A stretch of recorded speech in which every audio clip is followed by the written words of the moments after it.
Welcome to our channel. Today we how to protect your code changes with Mercurial, detailed guide step by step clearly.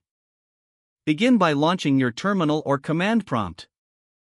Navigate to the directory where your Mercurial repository is located. Verify that it's a Mercurial repository by checking for the .hg folder. If you haven't already, configure your user details in Mercurial.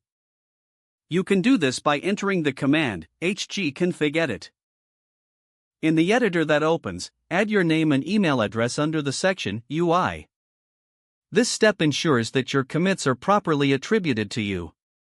Now, create a new branch for your code changes. Use the command hg-branch new feature. Replace new feature with a meaningful name for your branch.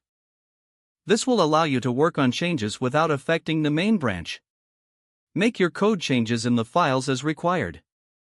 After making changes, check the status of your repository with hg-status. This will show you which files have been modified. Next, stage your changes for commit. You can do this by using the command hg-add. This adds the modified files to your staging area. Now, it's time to commit your changes. Enter the command hg-commit descriptive message about your changes. Make sure your message clearly describes what changes you have made. If you want to save your changes without committing, use the command hg-shelve. This will temporarily store your changes for later use. To review your commit history, use hg-log. This displays a list of all your commits. If you need to revert to a previous version, you can do so with hg-update or revision_number. Replace revision_number with the specific commit ID you want to revert to.